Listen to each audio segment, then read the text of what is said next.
Olá, pessoal, tudo bem? Na aula de hoje eu vou falar um pouco sobre poesia infantil, basicamente fazer um apanhado geral sobre o desenvolvimento e a ideia do que seria essa poesia voltada para a infância, né, para as crianças, e em seguida compartilhar com vocês uma possibilidade de trabalho, né, um exemplo de uma sequência didática abarcando um livrinho de poesia infantil para a gente comentar e pensar sobre possibilidades de trabalho com esse tipo de texto, sobretudo pensando na educação infantil e no ensino fundamental 1, ok? Para a gente depois voltar e debater essas possibilidades, alguns equívocos que acontecem com certa frequência e estratégias, né, de valorização desse texto em sala de aula e como explorar ao máximo as potencialidades que ele proporciona. Bom, em termos de surgimento, né, a gente pode pensar em poesia infantil a partir da segunda metade do século XIX, no Brasil, comecinho do século XX, como um desdobramento da poesia para adultos, que vai assumir características próprias, adaptadas para esse público que tá vivenciando a infância, né? Então, isso está ligado a um processo histórico bem importante, né, que a gente estuda muito no campo educacional, né, que é aquela obra do Philippe Arrier, que estuda a sociologia da infância, esse desenvolvimento de uma perspectiva na qual a infância é valorizada e é pensada na sua especificidade, né, como uma etapa particular da vida e não como um adulto em miniatura, né? Então isso vai desenvolver mudanças comportamentais importantíssimas, né, no interior dessa sociedade burguesa e vai se pensar bastante, né, nessa etapa, né? Seja naquela chave ainda romântica do Rousseau, né, da infância como um momento privilegiado de desenvolvimento, como uma etapa de pulsão de vida assim inigualável e que a sociedade acabaria corrompendo, né? Então ali na infância seria experimentada essa plenitude e articulado com outras teorias, com outras perspectivas vão estar vinculadas a esse movimento que vai ser crescente, né? Século XIX, chegando ao século XX e até os dias atuais, em que nós temos um conjunto de produções em todos os níveis da sociedade que são voltadas para a criança, né? No caso de uma sociedade capitalista como a nossa, está vinculada, inclusive, à emancipação da criança como consumidora, né? Como alguém que constitui um nicho de mercado, enfim, todas essas questões. E quando passa-se a escrever poesia para crianças, né? Num primeiro momento, essa produção vai ser feita por poetas que escreviam para o público adulto e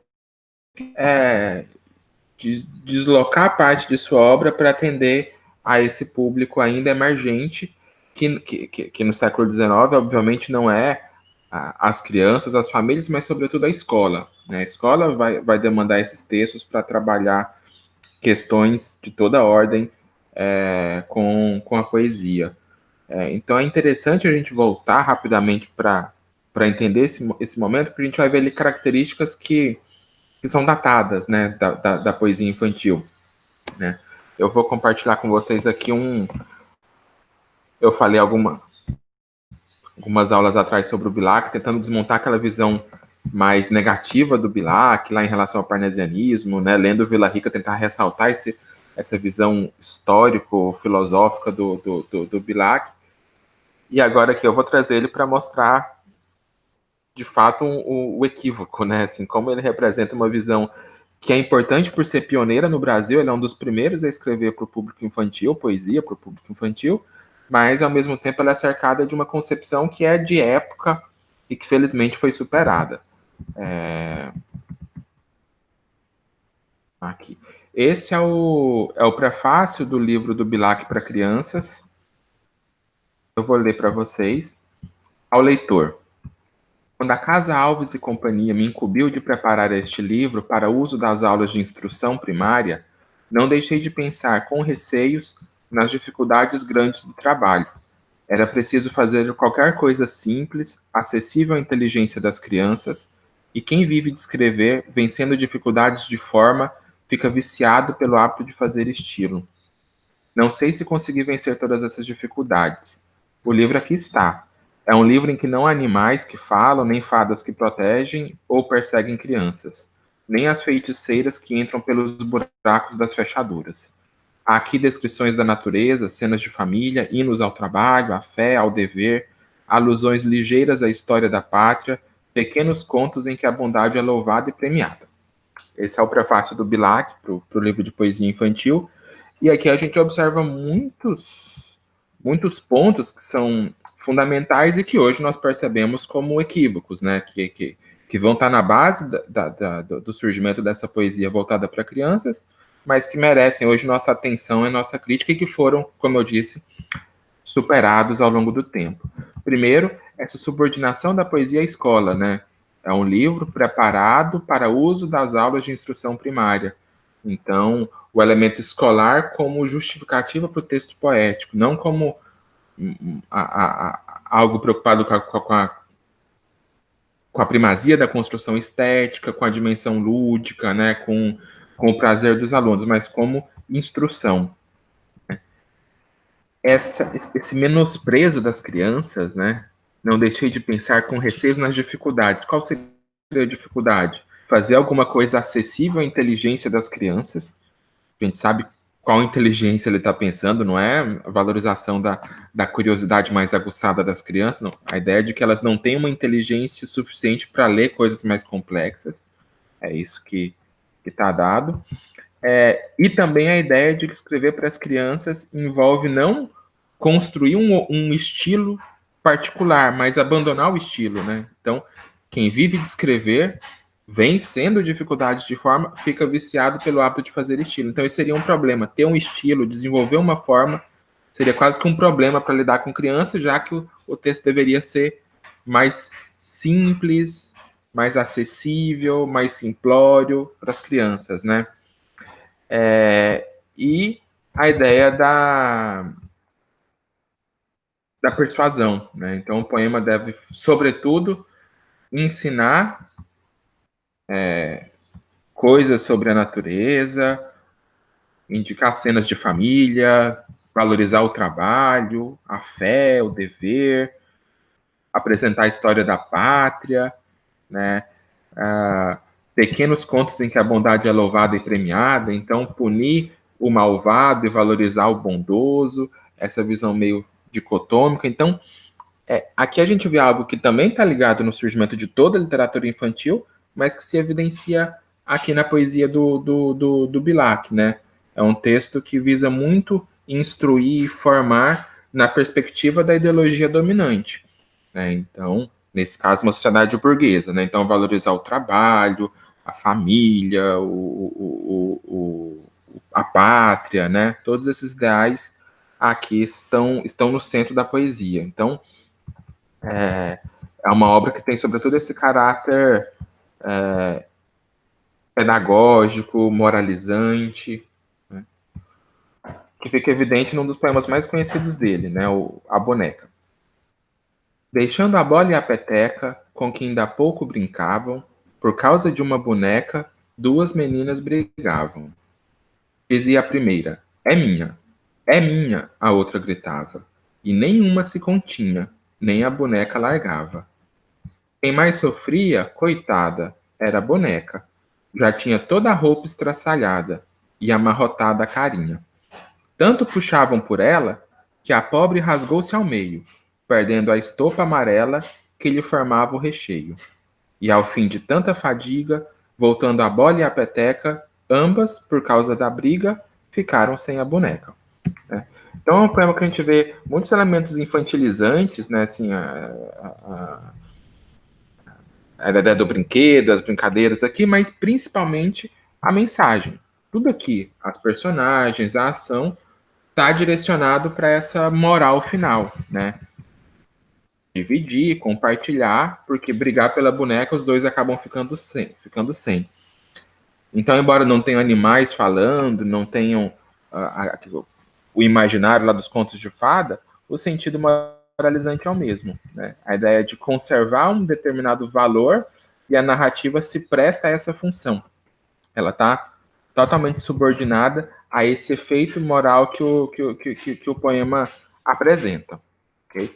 Então, isso é bem emblemático desse momento, né, do surgimento da poesia infantil. Ela vai estar muito marcada por isso, final do século XIX, começo do século XX, e as mudanças vão começar a acontecer já nos anos 40, 50, né, e aí quem estuda um pouco mais de literatura infantil vai lembrar que é justamente nos anos 30 que a gente vai ter a obra do Monteiro Lobato, que no âmbito da narrativa já vai emancipar a literatura infantil desse compromisso escolarizado, moralizante, né, instrucional, e vai valorizar a aventura, a criatividade, né, uma postura mais ativa, mais crítica das crianças. Então o Lobato vai ter um impacto assim gigantesco para a literatura infantil, e na esteira dele, poetas também vão tentar se aproximar dessa poesia feita para crianças com uma perspectiva mais sintonizada com os tempos, né? Quer dizer, com uma visão menos tacanha, menos engessada do texto poético e uma valorização maior dos elementos lúdicos, dos jogos de linguagem, do prazer da leitura, algo que não impõe ao texto poético a visão do adulto, mas que tenta reconstituir essa curiosidade aguçada das crianças, né? Esse olhar encantado à sua volta.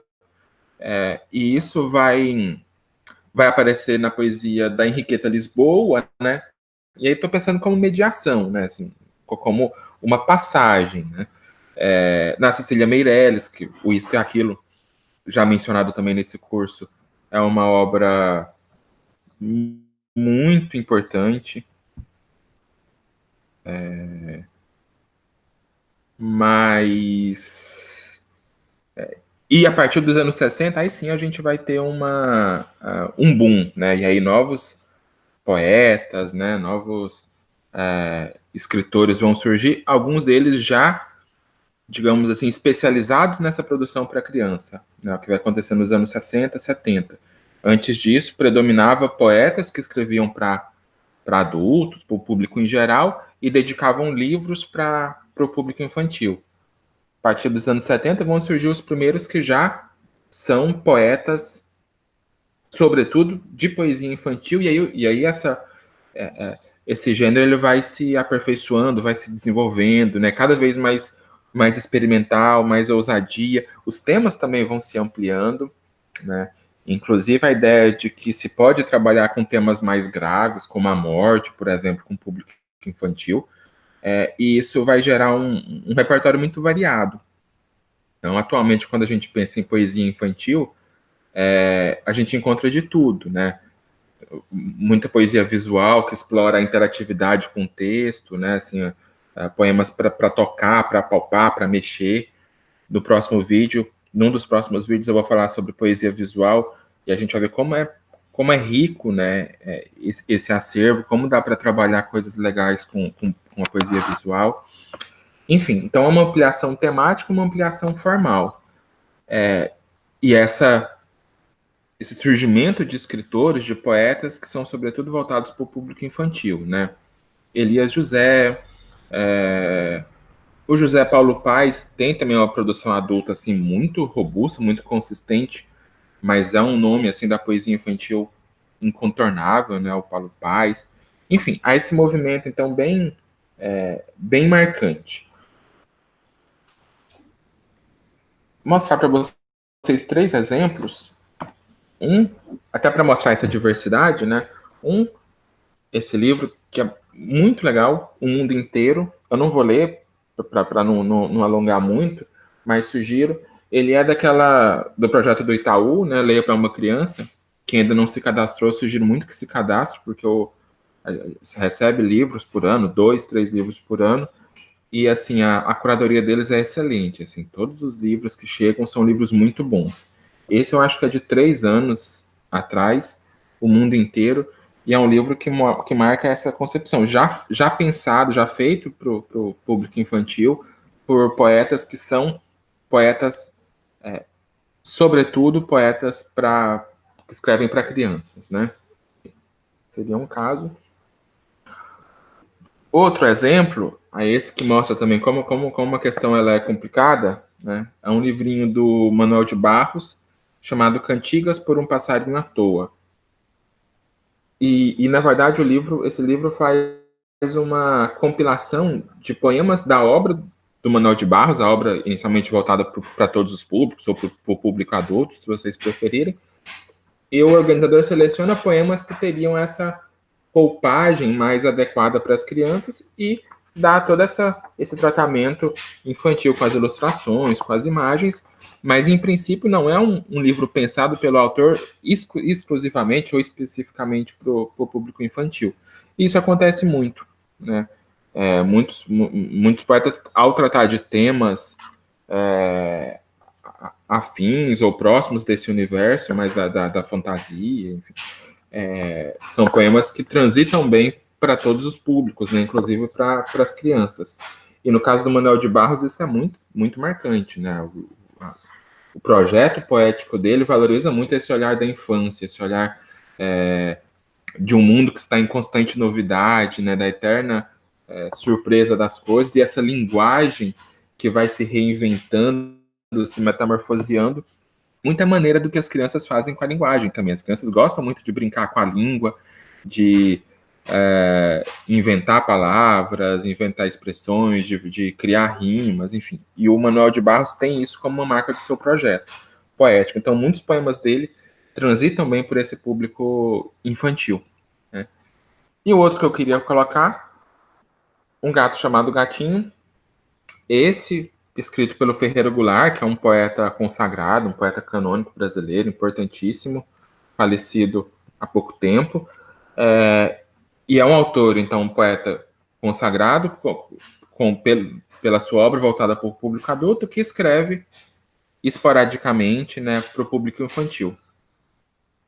Que eu conheço, ele tem 2 livros voltados para esse público, né? Um Gato Chamado Gatinho e o Doutor Urubu, e outras histórias em que ele pega fábulas e vai recriando fábulas poeticamente, né? Então, o outro também, o papel dos animais é muito, muito, muito forte. E esse, que é dedicado ao gatinho de estimação dele, que se chama Gatinho. É com essa obra que eu queria comentar com vocês a ideia de uma sequência didática para ver como trabalhar, ok? Bom, sempre que a gente fala de poesia infantil, ou literatura infantil como um todo, né, a forma livro ela é fundamental, né? Então, se possibilitar que os alunos manejem a obra, vejam as cores, as formas, as ilustrações, a diagramação, o tamanho, as imagens, enfim. Então, tudo isso faz parte da fruição do texto, né? Isso a gente tem como um desafio o fato de que as escolas muitas vezes não têm condições de comprar cópias para todo mundo, para os alunos levarem para casa, e que os livros são caros, livros infantis são caros, né? Justamente, dentre outras coisas, claro, por conta da qualidade do material, né? Então, as cores, a resolução, tudo isso encarece o custo do livro, né? E quer encarecer mais agora ainda, né? A gente está com esse debate aí do governo federal louco para aumentar o imposto dos livros, que já são muito caros no nosso país, diga-se de passagem. Então, esse é um desafio. A gente, frequentemente, sobretudo quem trabalha em escola pública, né? Na privada ainda há a possibilidade da gente adotar um livro num bimestre, né? Pedir para que as famílias adquiram um livro, mas na escola pública não.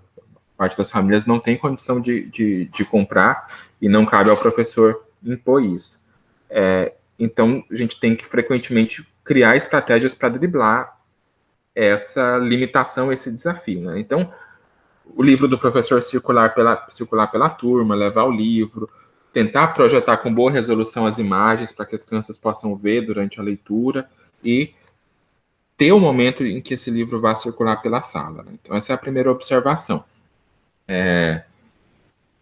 Diferente do ensino médio, do fundamental, que às vezes a cópia xerocada do poema, ela funciona bem, ela resolve essa questão do acesso. No caso da poesia infantil, não, né? Isso é indissociável das ilustrações, das gravuras, né? A gente precisa valorizar isso, porque senão se perde uma parte bem importante da fruição. Estão vendo? As ilustrações do livro são da Ângela Lago. Vou mostrar para vocês algumas imagens. Tá vendo? E é bem colorido, tem cada página tem uma cor, né? Mas com essa com essas cores mais opacas, né? Não tem um brilho, aquela coisa gritante que algumas obras infantis colocam, e com essa pincelada mais impressionista, né? O gato não é uma representação realista do gatinho, então reforça a ideia do mistério em torno dele, né? Dificilmente ele está de frente, quando ele está de frente não dá para a gente ver com clareza o rosto, o olhar, então a escolha da ilustração ela sugere muito, né, para que a criança pense nesse gatinho. Uma imagem do Goulart com gato que está na quarta capa, que é muito legal, a foto acompanhando. A capa do livro, vocês verem, um gato chamado Gatinho. Tá vendo como é o traço da Ângela Lago, da ilustração? Bem pincelada. Essa foto não está no livro, né? Uma outra foto só para mostrar essa relação do poeta com o gatinho. Bom, feita essa ressalva inicial, né, da necessidade do contato, eu vou ler 3 poemas, e a ideia inicial da aula seria isso, começar com a leitura de 3 poemas do livro. Primeiro, O Gato Curioso. Era uma vez, um gato siamês. Por ser muito engraçadinho, é chamado de gatinho. Além de ser carinhoso, ele é muito curioso. Nada se pode fazer que ele não deseje ver. Se alguém mexe na estante, está lá no mesmo instante. Se vão consertar a pia, está ele lá de vigia. E o resultado é que, quando viu seu dono consertando a tomada da parede, meteu-se com tanta sede a cheirar tudo que, nhoque, levou um baita de um choque. E pensa que ele aprendeu? Mais fácil aprendia eu. Mantém-se o mesmo abelhudo que quer dar conta de tudo. Primeiro poema. Como estratégia de organização da sala para leitura, né? E aqui eu estou pensando essa aula, essas possibilidades de trabalho com aula para o Fundamental 1, quarto ano, terceiro ano, né? Me parece que seria um público legal para se interessar, para ler, para explorar esse livro. Então, trabalho com literatura e mais ainda com poesia, sempre que possível, acho que ele merece uma mudança na organização tradicional da sala, né? Fazer um círculo, sentar no chão, enfim. Não só pela vantagem, isso facilita mais a discussão, o debate, do que aquela organização tradicional em fileiras, né? Mas também porque quebra um pouco a ideia da escolarização da literatura, né? Interessante. Claro, o texto literário sendo lido na escola, ele está escolarizado. Isso é incontornável. Mas mudando a organização da sala, chamando a atenção para uma outra forma de ler o texto, a gente fica cara de, olha, isso está na escola, isso é um conteúdo escolar, isso faz parte do currículo, mas tem alguma coisa diferente aqui, né? É um momento diferente da aula, é um tipo de texto que demanda uma outra relação. Então eu acho legal, sempre que der, que o professor tiver ânimo, né? Porque isso, claro, a gente perde um tempo na mudança da disposição, isso pode gerar dispersão e tal, com turmas muito grandes, enfim, pode ser um trauma, um problema, né? Mas sempre que possível, sentar em círculo, sentar no chão, ir para outro lugar, ir para a sala de leitura quando houver, e se não houver, lutem sempre para ter uma sala de leitura na escola, assim, faz muita diferença. E sala de leitura eu estou pensando não como aquele lugar circunspecto de fazer silêncio, aquela coisa solene, né? Mas como lugar com cores, com puff, para os alunos sentarem, tal, com tapete. Então, um lugar que seja agradável, que seja aprazível para esse momento de leitura, né? Um lugar para onde as crianças queiram Então, isso pode ser uma sala de leitura dedicada só para esse fim, pode ser um lugar da biblioteca, né, que tem essa finalidade na escola. O outro poema,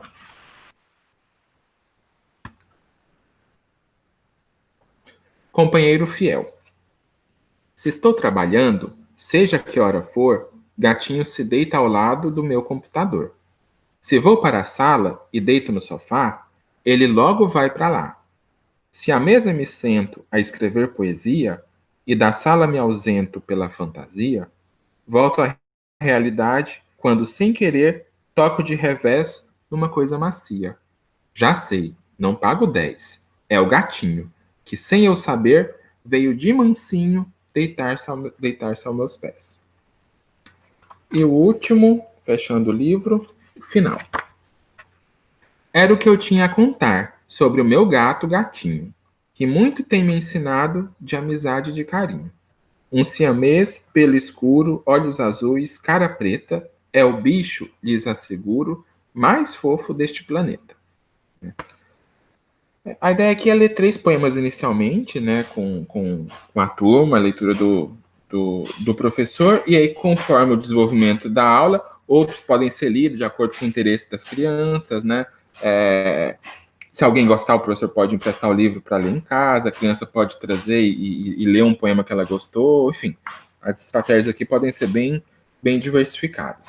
Mas, inicialmente, com 3 poemas, a gente tem uma ideia e daria para a gente conversar sobre esses poemas com as crianças, né? Pensar no 4º ano, o que a gente espera de trabalhar com esses poemas, né? Primeiro, as questões aqui de construção da linguagem, elas vão aparecer naturalmente, a partir da conversa, a partir do debate, mas pode ser que elas não apareçam em primeiro plano, né? Enfim, acho que aqui um mote interessante é pensar, assim, quem que é gatinho, né? Ah, gatinho é o nome do gato, né? Desse sujeito poético aqui, do poeta, já que essa relação está dada aqui pela foto, né? Um poema com uma carga biográfica, né? O gatinho.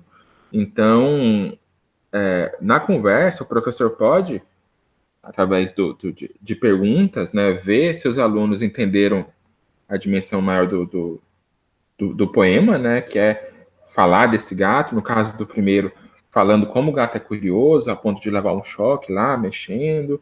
O segundo, o gato companheiro, que está sempre perto, sempre rondando. E o terceiro, que faz a descrição do gato e faz uma apologia, né? O gato dos olhos azuis, o ser mais fofo do planeta. Então, reconstituindo isso, que é em homenagem ao gatinho, que é um animal de estimação, isso abre ótimas conversas sobre, né, quem tem animal de estimação, quem tem gato, né? Como que é o gato de vocês? Como que é o cachorro? Vocês gostam? É companheiro como aqui? É curioso, né? As crianças vão, e 4º ano, assim, elas são muito receptivas, né? E o livro trata de algo que é bem chamativo, né? Coloca um tema aqui, falar de animal de estimação, as crianças adoram, né, animais e tal. Então vai falando, vai conversando sobre as experiências com os animais de estimação, como que é essa relação. Pode se apresentar a obra do Goulart. Ele tem poemas sobre o gato em obras que não são infantis também. Esse gatinho aparece muito na poesia adulta dele também. No último livro do Goulart, em alguma parte tem um poema bem bonito sobre um gato, né? O sujeito lírico olha para o gato e olha para as estrelas e pensa como o mundo é grande, como o universo é imenso, né? Mas, ao mesmo tempo, como o gatinho ao lado já é suficiente para ele sentir alguma coisa de plenitude, né? Mesmo sabendo tão pequeno diante do universo, o gato preenche a vida. Bem bonito esse poema. Então, essa conversa ela é primordial. Após esse debate, que pode durar uma aula, né, inteira, a primeira aula pode se esgotar só nessa conversa, alunos falando sobre o que acharam do gatinho, né, dos animais, conversando sobre as ilustrações, instigar os alunos a pensar nas ilustrações, né? Ah, como que é o rosto, dá para ver, não é parecido, né? Que a gente tem a foto, o objetivo das imagens não é imitar a foto, fazer algo nítido. Então, por que será que a ilustradora decidiu pintar o gato assim? Essa conversa é legal, tem muitas ilustrações, tá vendo? Sempre o gato de costa, as cores bem fortes, né? Sem nitidez na separação. Então, conversar sobre o livro, sobre as ilustrações, sobre o poeta, né? Isso tomaria uma aula, dedicar isso. Como conteúdo, né? Como desdobramento disso, o que a gente poderia pensar a partir da leitura dos poemas? Por exemplo, diminutivo. A gente vê que o Goulart explora, para mim até de maneira exagerada, né, os diminutivos, né, que é um ponto também de infantilização. Muita gente acredita que encher o livro de diminutivo resolve a coisa para ser poesia infantil, e não é bem assim, né? Mas nos poemas que eu li, o Goulart repete muito o uso de substantivos que estão na forma diminutiva. Então, como abertura para trabalhar um ponto importante, isso está na BNCC. Né? A gente pode pensar, estruturar e justificar a aula a partir das orientações da BNCC. Né? Claro, a gente tem um monte de crítica à BNCC. Quem é professor de literatura se revolta com a BNCC, porque o lugar da literatura ali está muito, muito aquém do que a gente acredita que deveria ser. Tem lá indicadores muito claros sobre o trabalho com a gramática, sobre o trabalho com a produção de texto, sobre o trabalho com interpretação de texto, mas não tem nenhum realce ali as particularidades do trabalho com a literatura em sala de aula, conteúdos que são conteúdos propriamente literários, né? Tá tudo difuso, né? Então, isso é um problema, além, claro, de outras concepções, né? A ideia da BNCC está estruturada a partir de competências, né? Competências é um termo complicado, né? Isso volta muito para a ideia de um conhecimento que tem uma dimensão mais utilitária, né? Que não é só o da fruição, não é só o da contemplação, não é só o da reflexão como algo que basta a si mesmo, mas aquilo tem que ter uma dimensão mais prática, né, mais instrumental, que a ideia de competências parece não conseguir superar. Daí, inclusive, a gente pode pensar por aí dessa dimensão menor da literatura, né? Ela vai entrar como repertório, como um dos gêneros dos gêneros textuais importantes e tal, mas não com aquele relevo que a gente defende, que a gente acha com qual ela poderia contribuir mais amplamente para a formação crítica, para o desenvolvimento afetivo, pessoal, estético dos alunos. Mas a BNCC, ela é uma lei, ela é normativa, né? Ela é compulsória, a gente tem que voltar a ela e transgredir na medida do possível, mas ela é um norte importante. E lá se fala, no quarto ano, a gente tem aqueles conhecimentos mais voltados para a construção de uma afetividade, que os alunos vão desenvolver aqui, a produção oral, o debate é a produção de um texto oral, né? O respeito pela diversidade, tá aqui, ouvir o colega falar, argumentar contra, isso é conteúdo também que está sendo desenvolvido a partir a partir do debate, né? Tudo isso faz parte daquele primeiro momento. A descrição é o gênero descritivo, quando eles vão falar dos seus animais, ou dos animais que gostariam de ter tido, né, os que não têm, enfim, a gente mediar isso bem. E como conteúdo gramatical, você poderia colocar ali palavras do texto, que são palavras que estão no diminutivo, mas o que elas têm em comum, né? As palavras, você pensa, elas terminam com inha ou com inho, né? Sim, tal. E a partir daí, trabalhando com a ideia de sufixo, com a ideia de diminutivo, e provavelmente a percepção de que o diminutivo, aquele sufixo inha, inho, ele coloca a palavra no diminutivo, e isso significa tamanho, né? Que é a mais comum, mais corriqueiro. A ideia de que o diminutivo é menor, pequeno. E aqui não é. Aqui o uso expressivo do diminutivo é justamente de carinho, intimidade, afeto. Né? Então, gatinho, mansinho, espertinho. Todos esses diminutivos aqui, eles não revelam tamanho. O professor pode ir fazendo, instigando para que os alunos vão chegando a essas conclusões, e eles chegam. Então, então é diminutivo. Então, essas palavras quer dizer que estão no diminutivo. Então, o gato é pequeno? Não. Então, por que ele chama gatinho se não é pequeno? Porque é uma relação mais de carinho e tal. E aqui a gente reforça um conhecimento sobre a língua, né, a forma diminutiva, e amplia uma ideia de que esse diminutivo ele é também polissêmico. Em textos literários pode ser explorado numa chave que expressa outras finalidades, que expressa outras coisas, né? E como coroamentos pode gerar algum tipo de produção textual também, né? Sobre esse tema, animais de estimação, sobre o gato. A gente pode trazer imagens, eu trouxe algumas aqui para animar esse debate sobre animais de estimação. Deixa eu ver se eu acho aqui. Vocês. Por exemplo, né? Aqui a gente amplia. Essa imagem circulou muito, né? O cachorrinho toda emperiquitada no carrinho de bebê e as crianças com a coleira da mãe, né? Coleira não, como é que o pessoal, os defensores gostam de falar, cinto de segurança, não é cinto de segurança, sei lá, alguma coisa de segurança, um eufemismo para coleira. Enfim, então, com uma imagem como essa, o que os alunos vão falar de animais, que é muito legal, que eu gosto muito do meu animal, eu queria ter um cachorro, eu queria ter um lagarto, uma tartaruga, como que ela é, né, descrever esses animais, tal. Aqui a gente pensa, como que é ter animal hoje, o que vocês acham dessa imagem, né, e essa imagem demanda uma interpretação bem interessante, né, os alunos identificarem o contraste, qual que é o efeito que a imagem produz. Quem tirou a foto fez questão de procurar um ângulo que fique bem evidenciado esse contraste aqui entre essas duas famílias, né? E aí as crianças pensarem, o excesso com os animais de estimação, tal, né?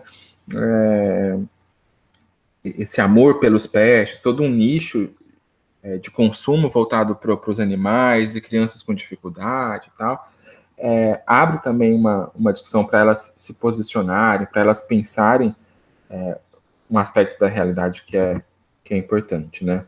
Ou, numa chave mais cômica, né, esse do Pateta do Pluto, que eu acho bem legal também, é leitura de imagem, é interpretação de texto visual, né? Qual que é o choque aqui? A ideia de que um é um cachorro, mas é um cachorro humanizado, o outro é um cachorro que funciona na história como animal de estimação mesmo, a ironia dessa imagem, e dentro desse tema geral que vai ajudando os alunos a pensarem no livro. E aí outros poemas do livro podem ir sendo lidos pelo professor durante as atividades, durante o processo, né? E isso poderia resultar numa atividade de avaliação ou de ampliação desses conhecimentos, que poderia resultar numa produção textual, os alunos escreverem um poema para um animal, ou imaginar um animal que eles gostariam de ter, escrever sobre ele, falar como ele é, contar uma história sobre eles. Isso poderia ser feito como narrativa, enfim, mas salientando esse caráter expressivo, né, do texto. Então, seria só um exemplo de possibilidade de trabalho com esse tipo de produção infantil. O que é importante, então?